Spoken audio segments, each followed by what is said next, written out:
Hey guys, my name is Michel Sian. I'm a choreographer and a dancer. I'm an entertainer. My journey started when I was very young. First time I saw Michael Jackson on the TV, my whole family was influenced by him. That gave me the joy to dancing. I couldn't stop dancing. I wanted to learn and learn and learn. And that brought me to MTV, and that brought me to hip hop. So I started by learning hip hop and breaking, and then I found out my craft was definitely more stand-up dancing, not going to the ground. So yes, I kept on doing hip hop, and now, as I told you, I'm a choreographer and a dancer. So the way I met Joel and Karen was way back. I think I was around 13 maybe, at my first ever music video shoot. And I was so excited. I was like, shit, I'm gonna be in a music video. And bear in mind, this is something I always wanted to do. And at the video shoot, I met Karen and Joel, and they were b-boying, jumping around. I was like, damn, they're next level. And I wasn't that good. I never had training. I just watched on the TV. And after the shoot, everything went really well. Joel came over to me like, yo, you should start in my school. Me and Karen has a dance school called Hotstepper.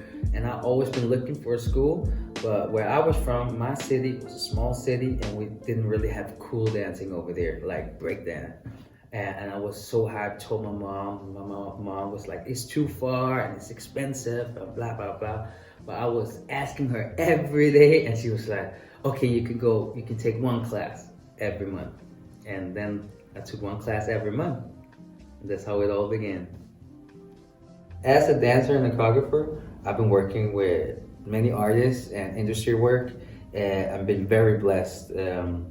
As a young age, I was 18 years old, me and my friend Thomas, who also from Hotstepper, we choreographed for Medina, who had the #1 hit in the whole country, and then led to my career in Denmark. After that, I went to London to like, okay, now I've done everything I wanted in Denmark, more or less. As a choreographer, as a dancer, let me try international. Let me go to London, and we did that, and we booked our first world tour with Mohombi. That led to more and more stuff, and now I have a resume that with, for example, Justin Bieber, to name drop some names, to with Cardi B, Super Bowl with J-Lo. I just did that. Recently, I was in the new Aladdin movie, Worldwide with Will Smith. So my list goes on and on and on, but it's been hard work, and I came from nothing and worked my way all the way up, and I wasn't even sure that, okay, is this possible? But people kept on saying, no, you can't do this for a living. You can't, even my family, everyone, you can't do this for a living. And the can't, I changed to can. So I did this. I went all in because I knew, okay, really got to prove it for myself and everybody else that this is possible. And so I went all in.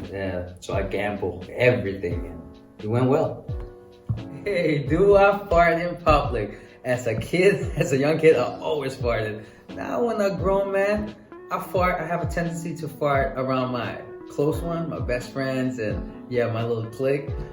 Not so much just random teaching a class. Nah, I wouldn't do that. Did I have any embarrassing moment in my career? Definitely yes. One of them, this is a funny one. This was when I was battling more. I was more like a freestyle dancer, didn't really concentrate on choreography that much. Me and Rico, we were partnering, and we were battling, and we were pretty good together actually. And then we went to Street Star, Göteborg in Sweden, and we went through the pre-selection, and now we had to battle these two amazing dancers from Paris, right? And already then, I remember, I think it was second round, I was like, shit, I have no clue what to do. So instead of actually freestyling, I was thinking, oh, what should I do instead of just following the music, right? And suddenly in my round, I was on the floor, and remember, I'm not good on the floor. I was on the floor, and suddenly I was on my back doing something craziness, and it wasn't that. I don't know what it was. It was something craziness. And after that, watching that on tape, even when I was young, I was like, that is so embarrassing. And I was teased a lot, but yeah, that's a funny story. You need to see it to understand it though. I had so many blessed experiences throughout my career. As I told you before, the Super Bowl with J-Lo was definitely one, and Aladdin, but two. tell you another one you probably don't know was I got the chance to assist 𝐓𝐇𝐄 𝐋𝐄 for the Champions League final. It was Real Madrid versus Juventus, and it was the Black Eyed Peas was the artist who had to perform, and they could choose anyone from London, right? And they asked me, and I was like, to assist them, 𝐓𝐇𝐄 𝐋𝐄. I was like, whoa, this is so big for me. I was just supposed to be the dancer, but now I had to dance and be the assistant choreographer, and it was my birthday. So that was a very, very big moment for me. Woo, blonde or brunette, that's a hard one. I don't think I have a preference, because if you're pretty, if you're my type, you're my type. It doesn't matter what color or whatever. If you're cute, you're cute. The hardest thing about dance life is definitely staying consistent, because there's so many dancers, there's so many choreographers, but there's so little jobs, right? Especially in Denmark. And in America, there is more jobs, but even more dancers. So it's hard to stay consistent and always be a priority dancer. That's always been my goal, to always be booked, always have something next. So you don't like do one big, whoa, you're on the high. You're all the way on the high, right? You just did a big movie and then boom, 8 months you have nothing. So my goal is to be consistent, and that's the hardest thing as a dancer and as a choreographer. The best advice somebody gave me was definitely to move to LA. So this has been a dream of mine since I was a kid, but then my career here in Europe and in Denmark went really well. So I didn't have the same need to do it when I got older. I felt comfortable here. But then actually my friends, my family, even my mom, they were like, when are you moving to LA?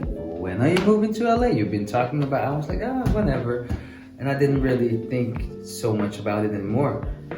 Not that I was scared, but I was like, I have everything and I don't really need it. But if I didn't do it, in the end I did it. I don't know why, but someday I just did it, boom. And I'm so happy I did it, because I'm afraid if I didn't do it, I would regret it for the rest of my life. And now I did it, and it went really, really good. So that was the best advice somebody told me, to go and do it. You've always been talking about it. Now I did it.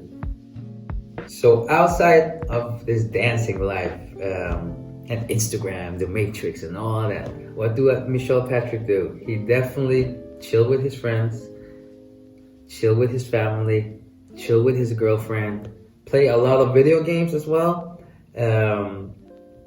And what do I do more? I like to party, but now after I got a girlfriend, I turned it down a notch, and that was very healthy for me. And trying to always stay inspired and creative, and that doesn't have to be dance all the time. And trying to learn something new outside of dancing, so I can build my knowledge and not only be like, oh, I only know about dance, because that's not good either. Yeah, so I'm trying to evolve all the time, I would say, and having fun. Yeah, I'm a funny guy. How you doing? I don't wear makeup. In shows, I wear makeup. Come on, man, I don't wear makeup. Look at this perfect. Don't need any makeup. Come on, man, that's for girls and for shows.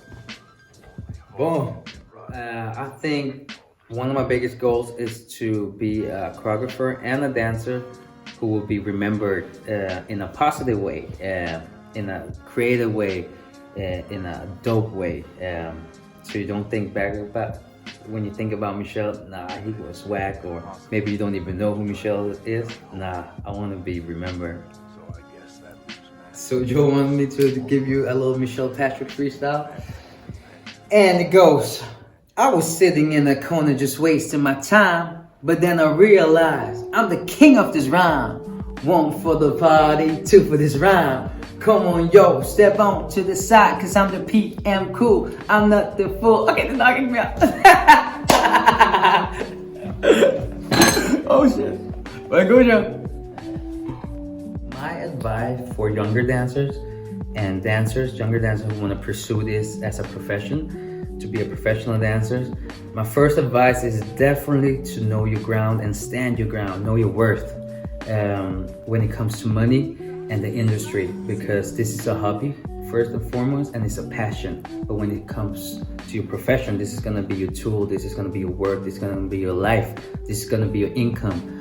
So if you don't respect yourself and know what you're worth, know that you need to, if you're working, everyone, if they working, they need money, right? Even dancer, if this is the work, somebody hire you, you need to have that self-respect, even though you want to do this job so much and you would actually do it for free because you love the passion of it, you love to dance. Still don't do it for free, because now you made a decision and you told yourself, okay, I wanna be a professional dancer. And professional means that you're making money off of what you're doing. That's your profession. So know your worth, and always don't be afraid to say, no, I am worth this, not this, or this, or this. Yes, just know your worth, do your study, do your research, and then go all in and believe in yourself. Yeah. That was good. Come on, guys. Give me a, come on, everyone. That was good. That was good.